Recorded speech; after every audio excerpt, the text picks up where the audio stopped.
Hello students, आज अभ्यास के प्रश्न जो हैं हम उसको एक्सप्लेन करेंगे। तो फर्स्ट क्वेश्चन आपका है, आचार्य रामचंद्र शुक्ल के अनुसार कविता क्या है, परिभाषित कीजिए।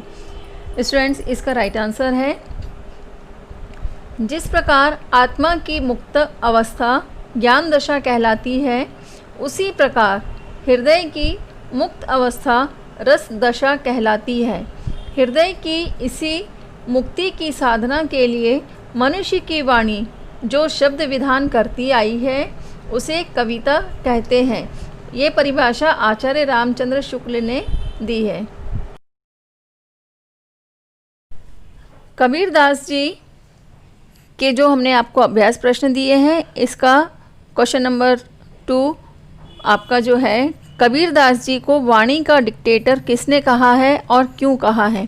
स्टूडेंट्स, इसका आंसर है, कबीरदास जी भक्ति काल की निर्गुण धारा के प्रतिनिधि कवि हैं। वे अपनी बात को साफ एवं दो टूक शब्दों में प्रभावी ढंग से कह देने के हिमायती थे।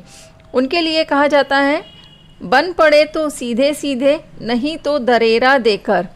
इसीलिए कबीरदास जी को हजारी प्रसाद द्विवेदी जी ने वाणी का डिक्टेटर कहा है। नेक्स्ट क्वेश्चन है, कबीरदास जी किसका समर्थन करते थे।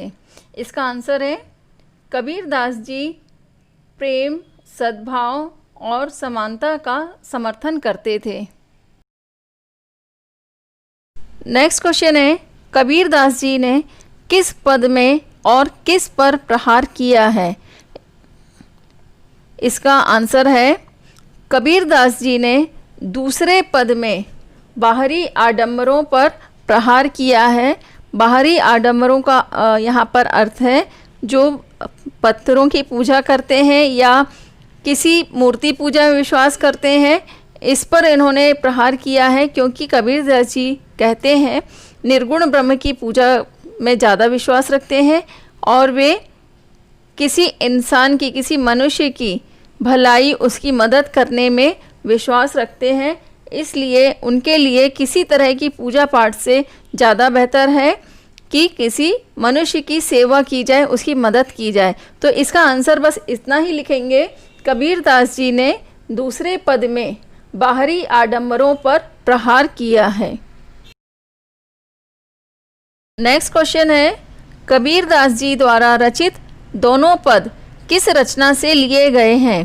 स्टूडेंट्स, इसका आंसर है, कबीरदास जी द्वारा रचित दोनों पद जयदेव सिंह और वासुदेव सिंह द्वारा संकलित संपादित कबीर वाङ्मय खंड 2 शब्द से लिए गए हैं।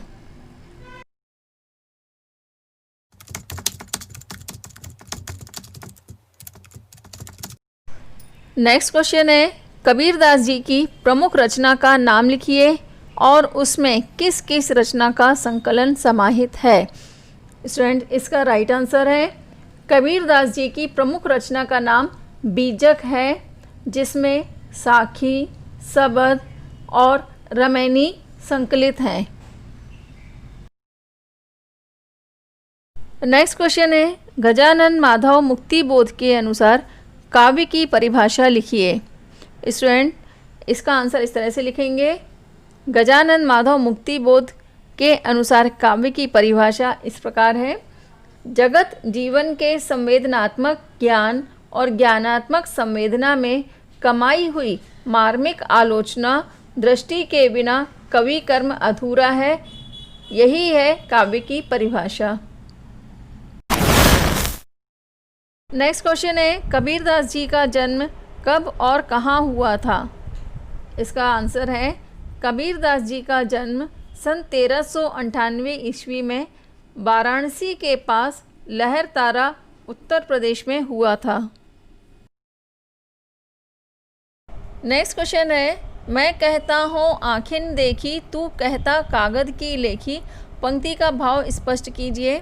स्टूडेंट्स, ये पंक्ति कबीर वाणी से ली गई है और इसका अर्थ ये है, इसका भाव यह है कि कबीरदास जी के लिए कही गई है और कबीरदास जी इसमें कहते हैं स्वयं के लिए कि मैं जो कहता हूँ वो जो आँखों से देखा हुआ होता है, यानी जो सत्य जो मैंने आँखों से देखा है बस मैं वही कहता हूँ, लेकिन तुम जो कहते हो जो कागज़ पर लिखा हुआ होता है आप उसे कहते हो। तो इसका भाव इस तरह से लिखेंगे, कबीरदास जी के अनुसार मैं सत्य जो होता है जो आँखों से देखता हूँ उसे ही कहता हूँ, लेकिन तुम जो है कागज़ का लिखा हुआ कहते हो।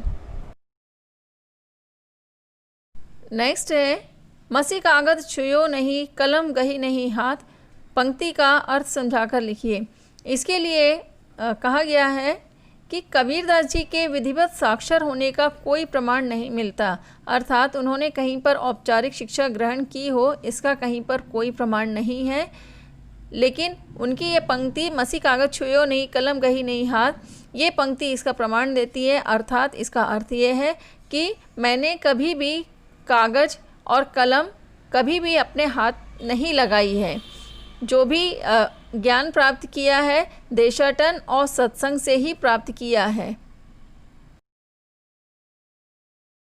नेक्स्ट क्वेश्चन है, कबीरदास जी की मृत्यु कब और कहाँ हुई थी?